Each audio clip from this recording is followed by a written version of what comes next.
Ago, in the skies over England, a deadly aerial contest was fought between the Royal Air Force and the German Luftwaffe. The RAF's victory in the Battle of Britain changed the course of the Second World War. This video ordnance program looks at the inheritance of this tradition, the air defense units of today's RAF.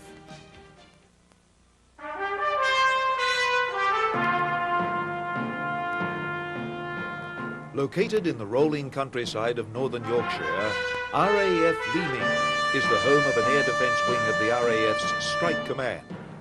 At the time of the Battle of Britain in 1940, the RAF was divided into Fighter Command and Bomber Command. Since 1968, both elements have been unified into Strike Command. Strike Command has three main tactical groups.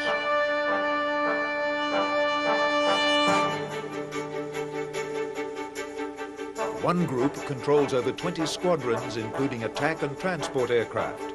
Its attack aircraft include the Harrier GR-5 jump jet and the Tornado GR-1.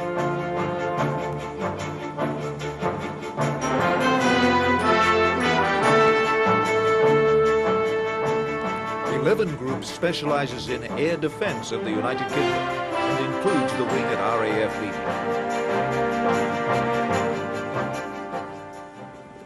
18 Group is responsible for the maritime role, coordinating its actions with the Royal Navy's air element, the Fleet Air Arm. Separate from the Strike Command units based in Britain, RAF Germany is responsible for aircraft operating with NATO in Central Europe.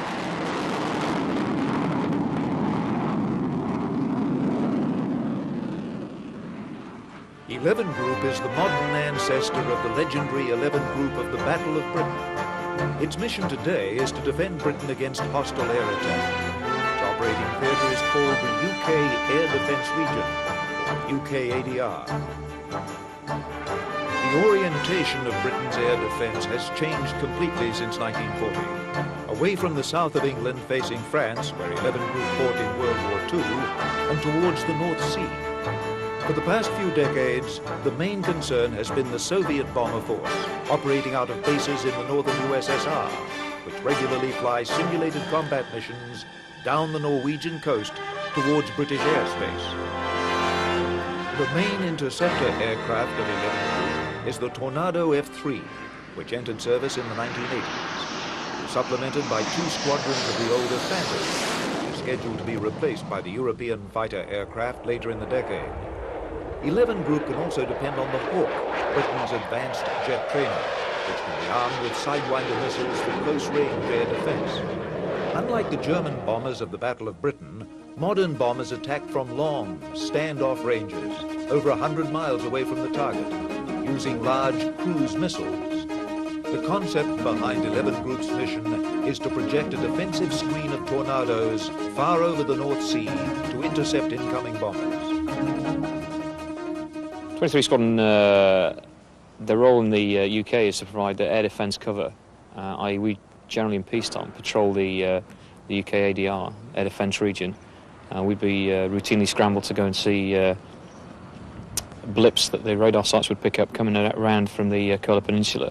Usually it's routine patrols from the Soviet bloc, bears, badgers, that sort of thing. And we would go and have a little look, see what they're bringing over, what they're up to, and generally wave at each other, generally be jolly good fellows. That's basically why we're here in peacetime. In wartime, the job is slightly different. Our job is to stop those same guys coming over. Their aim would be slightly different than in peacetime. They'd be coming to drop conventional or non-conventional weapons on the UK, and our job would be to stop them over the sea and basically shoot them down before they get here and do any damage. 23 Squadron at RAF Leeming is typical of 11 Group's units and shares a traditional link with the pilots of the Battle of Britain. At the outset of the Battle of Britain, we were flying Bostons and Beaufighters in the night intruder role, and the squadron fairly quickly converted to Mosquitoes and then took over a night fighter and night intruder role.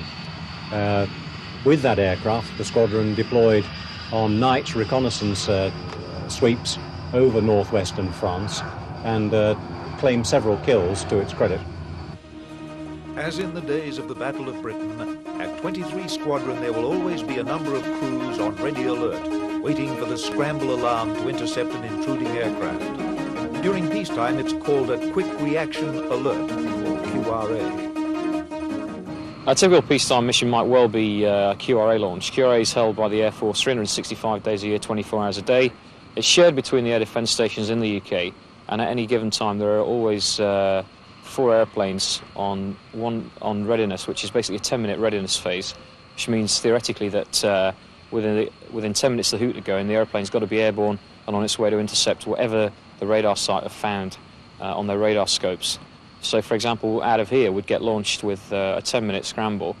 10 minutes after the hooter goes, we'd be in the airplane and getting airborne out of here, and then we're probably going to go a long way north, well up to the north of Scotland and out into the Iceland-Faroes Gap. The initial intercept would lead to the aircraft generally being visually identified as whatever. It might be a civilian airliner that's lost, or perhaps, heaven forbid, the real thing, an enemy aircraft with intent to prosecute an attack. Having conferred with the superior authority, if it were, say, an airliner that needed assistance, then our job would definitely then involve shepherding the aircraft to an airport or redirecting it on its route. Clearly, on the other eventuality, we might find ourselves having made an intercept, identifying the aircraft, and perhaps if we were at state of war at that point, being ordered to make an engagement.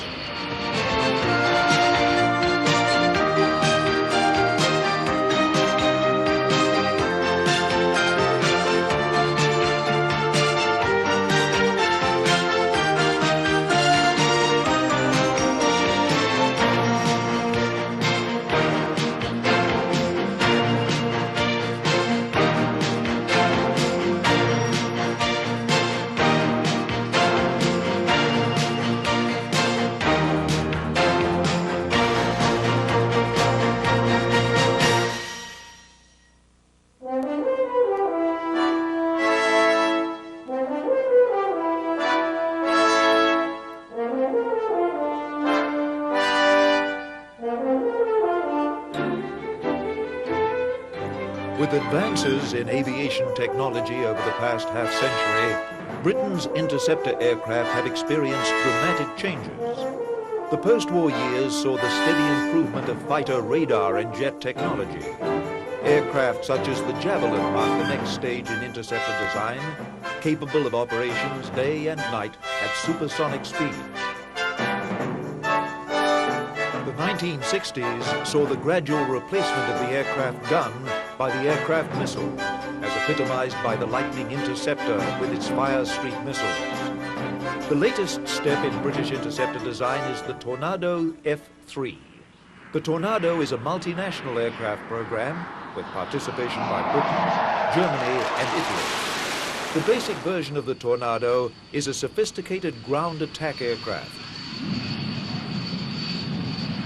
Its modification into an interceptor involved the replacement of its ground attack radar with the new Fox Hunter radar, designed specifically for the air intercept mission. The Tornado is a very different aircraft from its historical antecedent, the Spitfire. The Spitfire Mark II was a much smaller aircraft, weighing only 5,700 pounds, compared to the 47,500 pounds of the Tornado.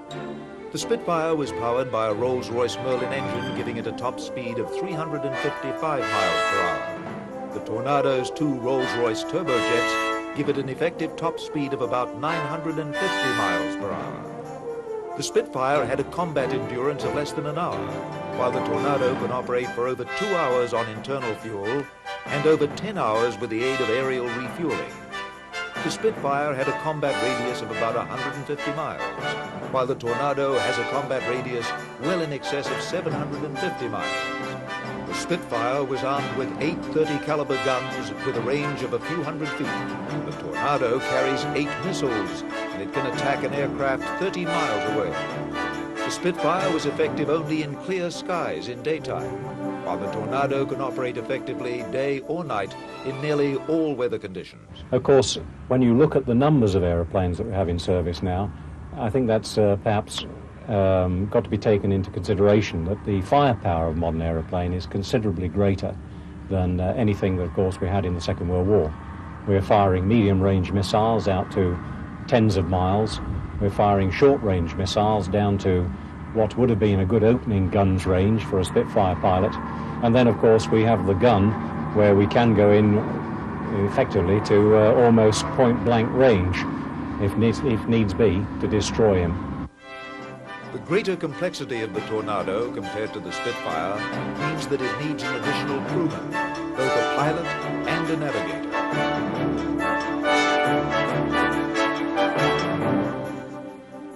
We have two crew members. We have a pilot obviously in the front seat and a navigator in the back seat. The difference in jobs is not as clearly defined as it used to be. It's more of a crew cooperation aircraft.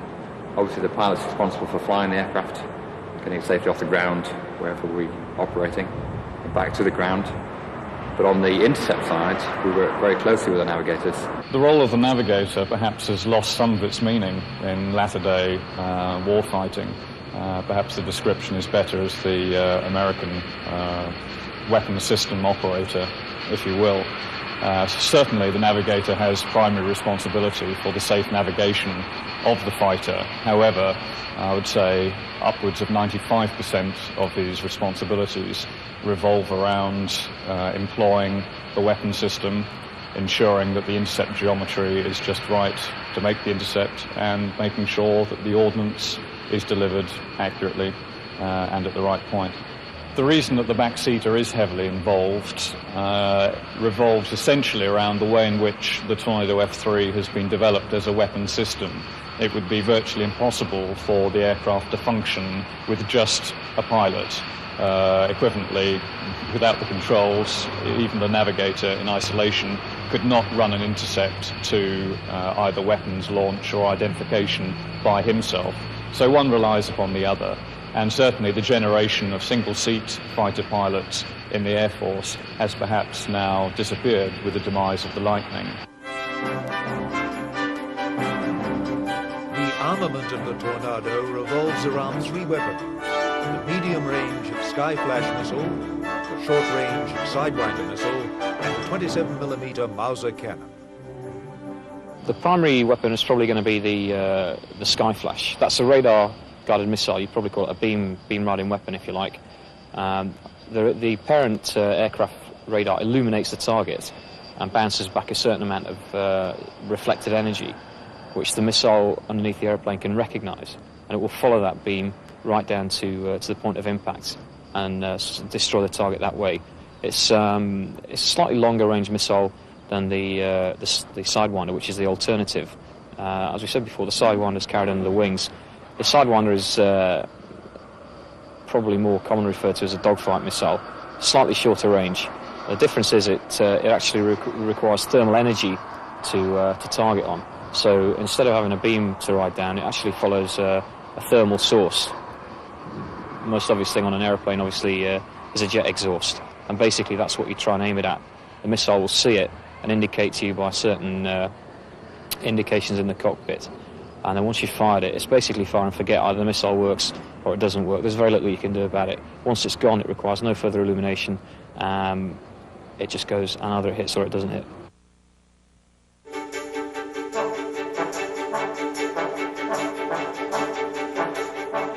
In spite of the recent changes in aeroplane technology, the essential element of aerial combat, the air crew, has not changed much since the Battle of Britain.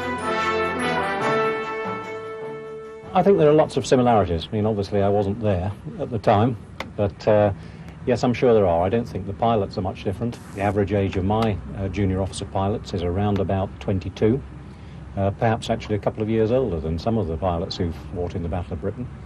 But to my mind, and many of these ex-Battle of Britain aces are now honorary members of the squadron, having fought with us, there's a large similarity. I mean, they share a similar sense of humour, and they have a common interest, which of course is flying aeroplanes. Of course, the aeroplane is considerably different. This is now a two-seat aeroplane. It's day and night capable, fully all-weather capable, where, of course, in the Second World War, single-seat Hurricanes, Spitfires tended to be daylight hours only and tended to be clear air mass fighters, good weather. The sophistication of modern combat aircraft demands a great deal more training than was the case during the Battle of Britain. Even though the training regimen is more elaborate, the basic skills needed by a fighter pilot remain very similar. Our current recruiting policy takes people either direct from school or takes them when they've completed their university course. So entrants into the service come in at either 18 or 21 on average. When they arrive in the service, they go through a common training process through officer training school and then through basic flying training. Not until that basic flying training phase is complete do we actually try to assess whether they've got the capability to become a fast jet pilot. About 50% have of those who make it successfully through that initial stage of training. What we're looking for when we try to choose these people is, first of all, obviously ability, and that's the most important thing. Does he have the ability to think quickly under pressure? We're looking for a degree of aggression, but a controlled aggression, and equally we're looking for determination, because obviously it's not the easiest job in the world, and you want someone really who has his mind set on becoming what we are today, fighter pilots. During training to become a fast jet pilot, a future Tornado pilot will progress through 3 different types of training aircraft, each increasing its level of complexity. Starting with a simple chipmunk trainer for elementary training, the pilot will then progress to basic training, flying either the older Jet Provo or the new short Tucano turboprop trainer. The third stage of training will take place on the British Aerospace Hawk jet trainer.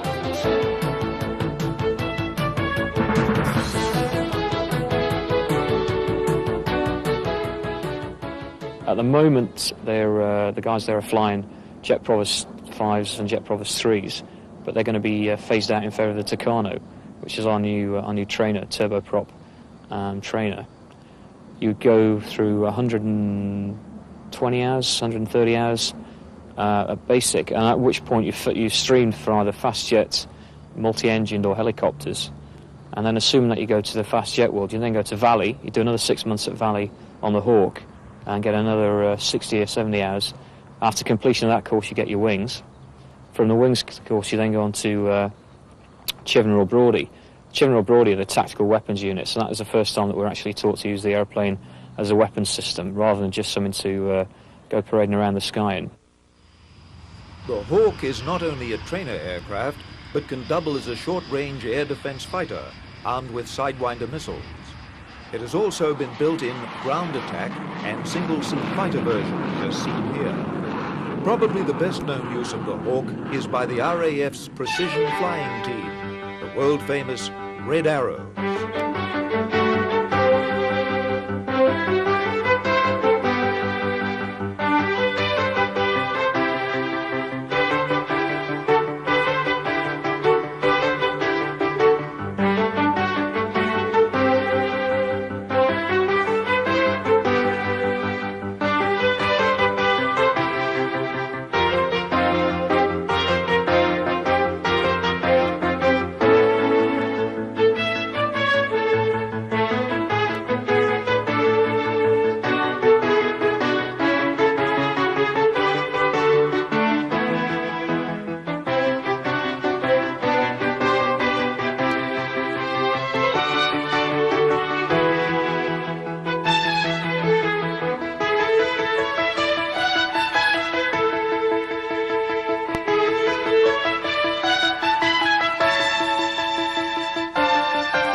will be assigned to the wing at RAF Coningsby or RAF Leek.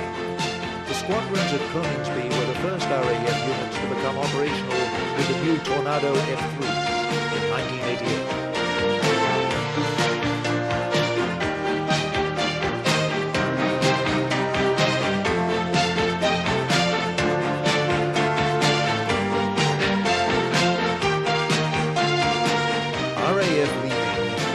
One of 4 main fighter bases today with ties to the Battle of Britain.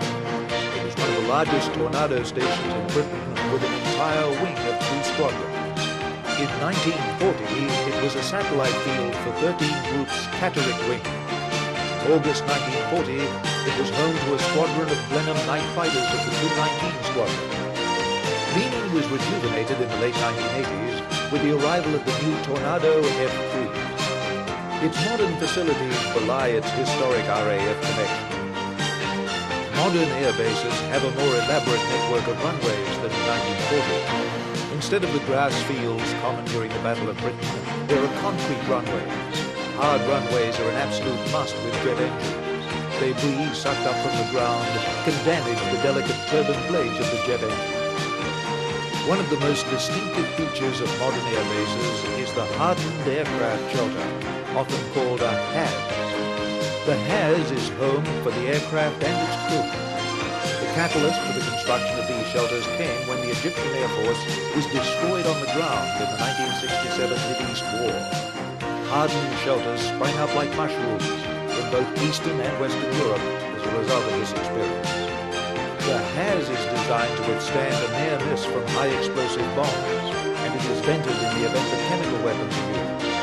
The HAZ is used not only to shelter the aircraft, but the ground crew conducts daily maintenance work here as well. A HAZ may not seem the most likely location to encounter a young British woman. The RAF has expanded opportunities open to women since World War II. When I joined the Air Force, I chose to be an engine mechanic. I chose the profession because I was interested in engines and mechanical workings. I like the mechanical side of it and actually fixing things, changing things. I like the hours. I like being outdoors. My trade responsibility is for the jet engines, the oil systems and the fuel systems, but I'm also responsible for crewing in the air crew, marshalling the aircraft and servicings.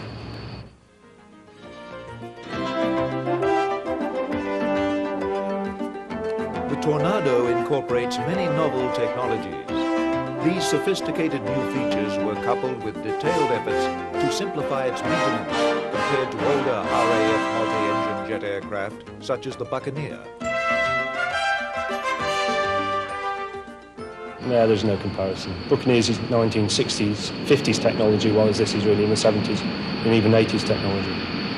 The whole idea of Tornado was to ease the maintenance task, which they've done a reasonably good job at. The airframe is far more easier to maintain. Access panels, modern access panels where you don't need a tool to undo fasteners, they just flip open. So it's advances all round.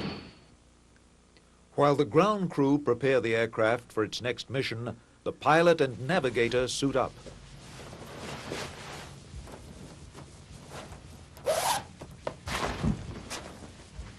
The G-pants designed, they have air pumped into them as G comes on an aircraft, just to stop the blood pooling in the bottom of your legs, to keep as much blood as possible into the top half of your body so your brain isn't stop having blood going to it.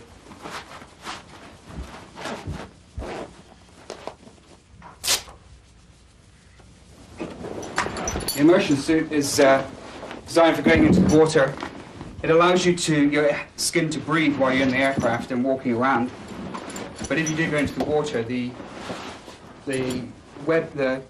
meshing in the material will close up and stop water getting in and keeping you dry.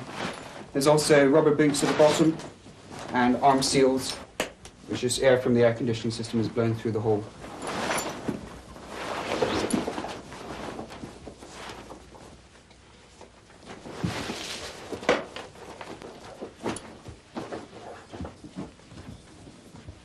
This one down the front's to get in and out of. Got your life jacket. When they made the Tornado, they introduced the arm sleeves for arm restraints for high-speed ejection, where the arm restraints this part here will come down and pull your arms in so they don't move around and get broken.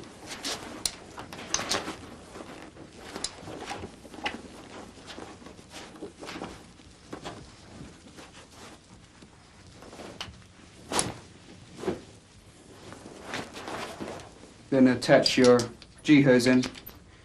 This will attach to the aircraft seat, so you've got air going in there for your G-pants, your microphone, headset, radios through there, and your oxygen through there, coming up this hose here. This side here we've got the lanyard, which goes in, we'll set off our warning beacon whenever we eject to get the helicopter home to us. In this pocket here you have the flares and other useful bits of kit just to use if you're stuck out in the sea or the hills, and that's where the beacon's kept. This here, if you pull this, will inflate the life jacket and keep you buoyant in the water if you're unconscious. Microphone, headset, and oxygen mask. Goes over the head. You've got a chin strap. Straps to tighten up the headpiece on top of you. Your microphone then attaches in to connect you to the main part of the aircraft. Oxygen mask hose goes straight in for the oxygen system, and then the mask then attaches up to your face. Got 2 visors.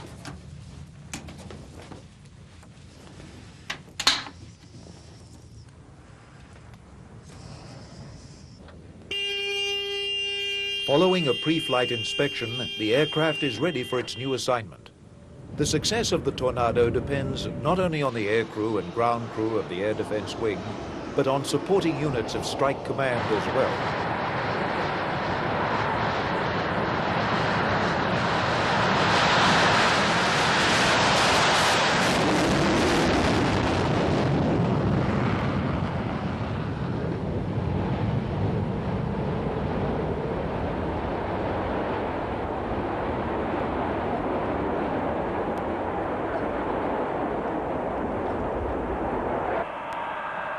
A familiar sight to Tornado air crews is the massive VC-10 tanker aircraft.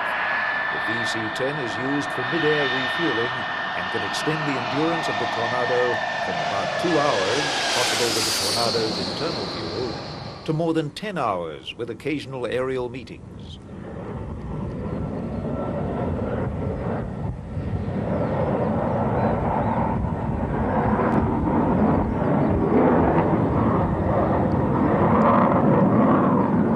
Refueling complete, the Tornado can proceed to its mission, the identification of an unknown aircraft. It's immensely exciting. I suppose it's the raison d'etre for our existence in peacetime, air policing. I have intercepted upwards of 30 Warsaw Pact aircraft within the United Kingdom Air Defence region, and generally these interceptions result at the end of a very long sortie, up to 10 hours in length with air-to-air refueling, and perhaps the excitement of actually seeing your quarry, which originally had been merely a blip on a radar screen, and it turns into a bare delta. It's a good sense of achievement.